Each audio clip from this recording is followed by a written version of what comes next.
What is की framing? इस topic पे यूट्यूब पे ऑलरेडी बहुत सी वीडियोस हैं, बट द प्रॉब्लम इज कि इन सभी वीडियोस में जस्ट सेलेक्टेड एडिटिंग इफेक्ट्स ही क्रिएट करना सिखाए गए हैं। एंड अगर आप कोई न्यू इफेक्ट की फ्रेमिंग की हेल्प से क्रिएट करना चाहें तो it is not possible for you, आप ऐसा नहीं कर सकते। बट आज की इस वीडियो को कंप्लीट देखने के बाद आप की फ्रेमिंग की हेल्प से न्यू इफेक्ट्स खुद से क्रिएट करना सीख जाओगे, बिकॉज हम की फ्रेमिंग के सारे basic fundamentals and advance part में ये जानेंगे कि की फ्रेमिंग की हेल्प से किस किस प्रॉपर्टी को एडजस्ट करके इफेक्ट्स क्रिएट किए जा सकते हैं। एंड इस वीडियो की डिस्क्रिप्शन में टाइम स्टैम्प्स अवेलेबल हैं, सो आप डायरेक्टली इंटरेस्टेड पार्ट पे जंप करके जा सकते हैं। एंड इस वीडियो को क्रिएट करने में मुझे ऑलमोस्ट 10 डेज लगे, सो प्लीज सब्सक्राइब, लाइक और शेयर जरूर कीजिएगा। Hello everyone and welcome to Spotlight। Actually किसी वीडियो या इमेज की प्रॉपर्टीज यानी shape, size, position, colour and opacity में एक स्पेसिफिक टाइम से दूसरे टाइम तक पहुंचने के दौरान वैल्यूज में आने वाली चेंजेस को की फ्रेमिंग कहा जाता है। फॉर एग्जांपल, स्टिल लोगो के 1 सेकंड से 3 सेकंड के टाइम के दौरान पोजीशन वैल्यूज में आने वाली चेंजेस को की फ्रेमिंग कहा जाएगा। न्यू एडिटर्स के लिए की फ्रेमिंग के बेसिक्स को समझना बहुत जरूरी है, वरना आप की फ्रेमिंग की हेल्प से कोई भी न्यू इफेक्ट क्रिएट नहीं कर पाएंगे। कैपकट में बैकग्राउंड यानी मेन टाइमलाइन या फोरग्राउंड यानी ओवरले पे किसी भी टेक्स्ट, इमेज या वीडियो को की फ्रेम की हेल्प से एनिमेट किया जा सकता है। आपको जिस भी ऑब्जेक्ट को एनिमेट करना है, इसे सेलेक्ट करने पे इस जगह एक डायमंड शेप्ड आइकन नजर आने लगेगा, which is the sign of key frame. Now इसे जूम करके देखें तो डायमंड शेप के साथ प्लस नजर आएगा, which explains the addition of new key frame. यानी इसे प्रेस करने पे सेलेक्टेड ऑब्जेक्ट की टाइमलाइन पे न्यू की फ्रेम ऐड हो जाएगा। नाउ मैं इस लोगो की टाइमलाइन पे कुछ की फ्रेम्स ऐड कर लेता हूँ। टाइमलाइन को थोड़ा जूम कर लेता हूँ। नाउ जैसे ही अपना प्ले हेड किसी की फ्रेम पे ले जाता हूँ तो सेलेक्टेड की फ्रेम व्हाइट से रेड कलर में शिफ्ट हो जाता है। नाउ इस पोजीशन पे रहते हुए सेलेक्टेड ऑब्जेक्ट में जो भी चेंजेस करूंगा वो इसी सेलेक्टेड की फ्रेम में होंगी। एंड अगर मुझे कोई की फ्रेम रिमूव करना है तो टाइमलाइन पे मैं इस की फ्रेम को टैप करूंगा, देन माइनस डायमंड को प्रेस करने से की फ्रेम रिमूव हो जाएगा। And one more point is कि जैसे ही किसी दो की फ्रेम के दरमियान अपना प्ले हेड लेके जाएंगे तो डायमंड शेप के साथ एक ग्राफ भी डिस्प्ले होने लगेगा। एंड इसे ओपन करने पे मल्टीपल एनिमेशन ग्राफ्स मिल जाएंगे जिन्हें डिफरेंट इफेक्ट्स में यूज किया जा सकता है। And one last point is कि अगर हम अपने ऑब्जेक्ट को सेलेक्ट करके की फ्रेम ऐड करें तो बाय डिफॉल्ट ये की फ्रेम फॉर पोजीशन होगा। यानी अगर किसी स्पेसिफिक प्रॉपर्टी यानी colour, music level, mask, opacity वगैरह को सिलेक्ट किए बगैर की फ्रेम ऐड किया जाए तो की फ्रेम पोजीशन या साइज को कंट्रोल करेगा। इस पार्ट में हम की फ्रेम्स को डिफरेंट प्रॉपर्टीज पे अप्लाई करना सीखेंगे। इसे समझने के लिए मैं एक ग्रिड बैकग्राउंड के साथ ओवरले में चैनल लोगो ऐड कर लेता हूं। नाउ इसे प्ले करें तो लोगो एक ही पोजीशन पे स्टिल रहेगा, बिकॉज इसमें कोई एनिमेशन नहीं ऐड की गई। अगर हम चाहते हैं कि लोगो लेफ्ट साइड से स्टार्ट होकर स्क्रीन के सेंटर में आके रुक जाए तो हम लोगो को इनिशियली टाइमलाइन के स्टार्ट में रहते हुए स्क्रीन के लेफ्ट साइड पे ड्रैग कर देते हैं एंड यहाँ एक की फ्रेम ऐड कर देते हैं। नाउ टाइमलाइन को थोड़ा आगे ड्रैग करके रिक्वायर्ड पोजीशन पे जाके लोगो को सेंटर में ड्रैग कर देंगे। लोगो की टाइमलाइन पे एक new key frame automatically add हो जाएगा। कुछ इस टाइप की एनिमेशन क्रिएट हो चुकी है। नाउ अगर हम चाहते हैं कि लोगो डायरेक्टली राइट साइड पे चला जाए तो टाइमलाइन को कुछ आगे ड्रैग करके लोगो को राइट साइड पे स्लाइड कर देना। Now let's check it out. इसी तरह अगर आप लोगों को सेंटर में लाने के बाद इसका साइज इंक्रीज करना चाहते हैं तो वो भी सेम इसी तरह होगा। I think position and size को बहुत से यूट्यूबर्स ने अपनी वीडियो में ऑलरेडी एक्सप्लेन किया हुआ है, सो हम नेक्स्ट प्रॉपर्टी की तरफ चलते हैं। ओपेसिटी को कंट्रोल करते हुए भी की फ्रेम की हेल्प से बहुत से इफेक्ट्स बन सकते हैं। सो ओपेसिटी की हेल्प से हम इस गाड़ी की लाइट्स में कूल ब्लिंकिंग इफेक्ट क्रिएट करते हैं। इस इफेक्ट के लिए कैपकट में एक गाड़ी की इमेज इंपोर्ट कर ली है, देन ओवरले में हम लाइट पीएनजी ऐड कर लेते हैं। देन लाइट पीएनजी को गाड़ी की हेडलाइट पे एडजस्ट कर लेते हैं। देन ओपेसिटी सेक्शन में जाके ओपेसिटी 0 पे कर देंगे और की फ्रेम ऐड कर देंगे। देन टाइमलाइन के एंड में जाके 100% ओपेसिटी कर देंगे। एक न्यू की फ्रेम ऑटोमेटिकली यहाँ ऐड हो जाएगा। नाउ इसे प्ले करें तो कुछ इस टाइप का इफेक्ट बन चुका है। अब लाइट पीएनजी को सेलेक्ट करके ओपेसिटी सेक्शन में जाएंगे एंड दोनों की फ्रेम्स के दरमियान में रहते हुए ग्राफ सेक्शन से बाउंस 3 चूज कर लेंगे। नाउ अब प्ले करके देखते हैं। अब इस लाइट पीएनजी की टाइमलाइन को डुप्लीकेट करके सेकंड लाइट की पोजीशन पर थर्ड लेयर में एडजस्ट कर देंगे। Now effect is ready, let's play it.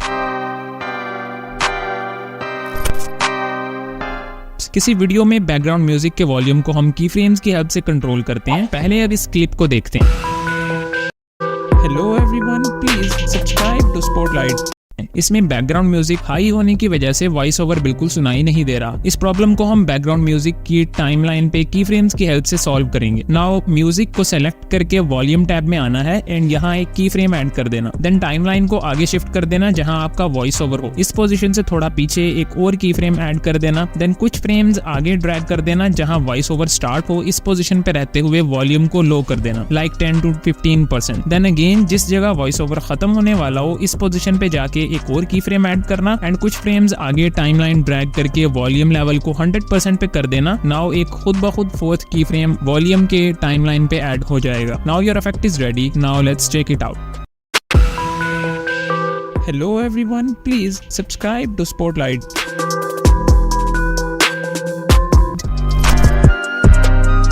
इस इफेक्ट की हेल्प से की फ्रेम्स को यूज करते हुए आप किसी वीडियो या इमेज के कलर को स्मूथली शिफ्ट कर सकते हैं। Now let's create. टाइमलाइन पे डिप्रेस पर्सन की वीडियो ऐड कर ली है। नाउ हम चाहते हैं कि जैसे ही ये पर्सन अपने सर पे हाथ रखे एंड डिप्रेशन एक्सप्रेस करे तो साथ ही वीडियो के कलर्स भी ब्लैक एंड व्हाइट हो जाएं। सो इसके लिए हमें टाइमलाइन के स्पेसिफिक टाइम पे जाके एडजस्ट सेटिंग में जाना है एंड यहाँ एक की फ्रेम ऐड कर देना। देन टाइमलाइन को थोड़ा आगे शिफ्ट करके सैचुरेशन को -50 पे सेट कर देना एंड इसे ज्यादा प्रोफेशनल लुक देने के लिए विग्नेटी इफेक्ट भी 30% ऐड कर देना। अगर इस इफेक्ट के साथ टेक्स्ट भी ऐड कर दें तो ये ज्यादा कूल लगेगा। Now your effect is ready. अब इसे प्ले करके देखते हैं।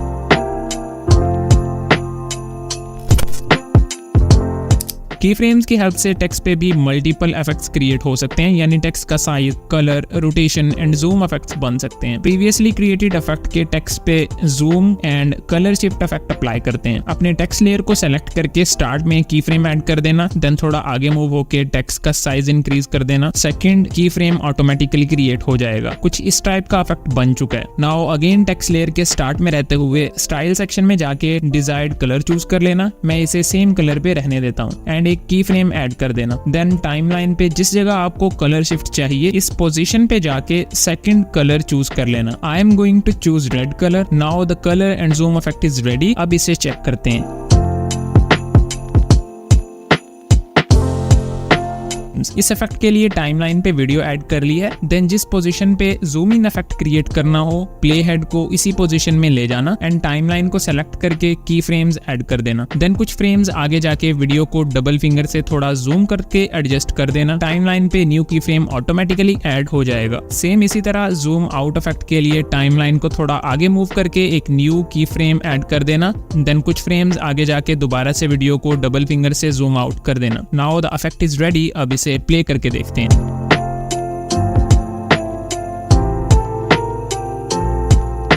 टाइमलाइन पे मैंने night to day shift video clip import कर लिया है, बट इस क्लिप में नाइट व्यू अच्छा नहीं लग रहा बिकॉज लाइट्स बहुत ज्यादा फेडेड एंड येलोविश हैं। बट इस प्रॉब्लम को हम फिल्टर्स की हेल्प से कैपकट में कंट्रोल कर सकते हैं। सो हम फिल्टर सेक्शन से नेटी चूज करके ओपेसिटी 100% कर देता हूँ। नाउ इस क्लिप को प्ले करें तो नाइट व्यू तो बहुत कमाल का हो चुका है, बट इस फिल्टर की वजह से डे व्यू भी ब्लैकिश हो चुका है जो कि बिल्कुल अच्छा नहीं लग रहा। इस प्रॉब्लम को सॉल्व करने के लिए हम की फ्रेम्स का यूज करेंगे। आपने फिल्टर को सेलेक्ट करना है एंड एडजस्ट सेक्शन में जाके क्लिप के स्टार्ट में रहते हुए एक की फ्रेम ऐड कर देना। टाइमलाइन को थोड़ा आगे लाके जहां मॉर्निंग में शिफ्ट हो रहा है वहां सेकंड की फ्रेम ऐड कर लेना। देन थोड़ा और आगे जहां मॉर्निंग शिफ्ट मुकम्मल हो चुका है वहां फिल्टर की ओपेसिटी को 0 पे सेट कर देना। नाउ एक new key frame automatically add हो चुका है and the effect is now ready. इसे प्ले करके देखते हैं।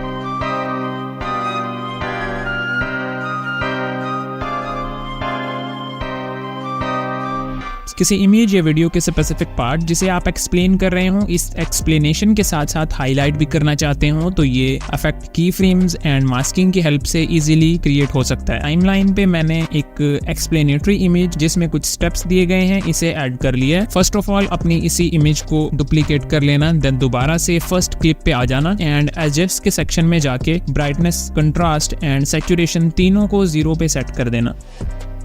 देन ओपेसिटी के सेक्शन में 50% ओपेसिटी को एडजस्ट कर देना। नाउ फर्स्ट क्लिप की सारी एडजस्टमेंट हो चुकी हैं। देन सेकंड क्लिप पे जाके इसे ओवरले में ले आना और फर्स्ट क्लिप के बिल्कुल नीचे एडजस्ट कर देना। अब इसी सेकंड क्लिप को सेलेक्ट करके मास्क सेक्शन में जाके रेक्टेंगल या सर्कल जो भी शेप आपको ज्यादा पसंद हो इसे सेलेक्ट कर लेना। नाउ इस मास्क को एक्सप्लेनेटरी पॉइंट्स के अकॉर्डिंगली एडजस्ट कर देना एंड की फ्रेम्स भी ऐड कर देना। देन टाइमलाइन को थोड़ा और आगे मूव करके अपनी ऑडियो एक्सप्लेनेशन के साथ साथ मास्क की पोजीशन भी चेंज करते जाना एंड की फ्रेम्स ऐड करते जाना एंड मैं इसे कंप्लीट कर लेता हूँ, आप इसे जस्ट देखते जाओ। Now finally the effect is ready. अब इसे प्ले करके देखते हैं।